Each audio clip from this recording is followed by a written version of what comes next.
अक़वाम मुत्तहिदा के general assembly के सदर जनाब वोल्कर बोकर्स ने कोरोना से निमटने की पाकिस्तानी हिकमत अमली को दुनिया के लिए मिसाल करार दिया। Pakistan has been a good example for the world. Bill Gates ने कोरोना के खिलाफ पाकिस्तान की कामयाबी को तस्लीम कर लिया। कोरोना से निमटने के लिए कड़ी मेहनत की, सख्त इकदाम के बाइस केसेस में नुमाया कमी आई। ऐसा कहना है अमरीकी जरीदे वॉल स्ट्रीट जर्नल का। पाकिस्तान ने 2 माह पहले तेजी से फैलते कोरोना पर 80% तक काबू पा लिया। हमारा वज़ीर आज़म इस्तीफा दे, घर चले जाए।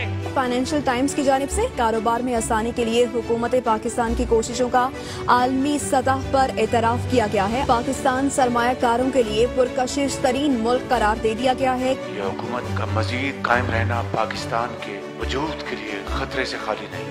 वज़ीर आज़म इमरान खान मसला कश्मीर के वकील और मकबूजा कश्मीर के अवाम के सफीर बन गए हैं। उन्होंने दुनिया भर में नरेंद्र मोदी को हिटलर साबित कर दिया है। वज़ीर आज़म इमरान खान ने मकबूजा कश्मीर पर भारतीय तसल्लुत पर नरेंद्र मोदी को हिटलर कहा तो इस बयान को भी आलमी मीडिया में अपने अखबारात और वेबसाइट्स पर नुमाया जगह दी। वज़ीर आज़म इमरान अहमद नियाज़ी के फौरी इस्तीफे का मुतालबा करते। मुल्क की तारीख का सबसे बड़ा एहसास इमरजेंसी कैश प्रोग्राम जारी है। मुआविन खुसूसी सानिया निश्तर ने कहा, वज़ीर आज़म ने प्रोग्राम का दायरा 1 करोड़ 60 लाख खानदानों तक बढ़ाने की हिदायत की है। एहसास प्रोग्राम को मुकम्मल तौर पर गैर सियासी बुनियाद पर चलाया गया है। इमरान खान इस्तीफा दो, घर जाओ।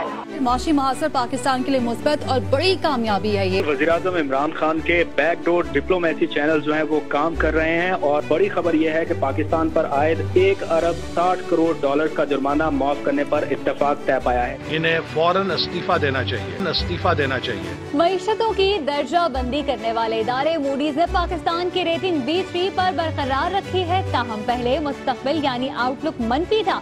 वज़ीर आज़म से इस्तीफा लिया जाए। वज़ीर आज़म को मुस्तफी होना चाहिए। इस्तीफा दें। कौमी बजट में कोई नया टैक्स नहीं लगाया गया है। सबसे बड़ा एहसास इमरजेंसी कैश प्रोग्राम जारी के अवाम के सफीर बन गए। पर आयद 1 अरब 60 करोड़ डॉलर का जुर्माना माफ करने पर इत्तेफाक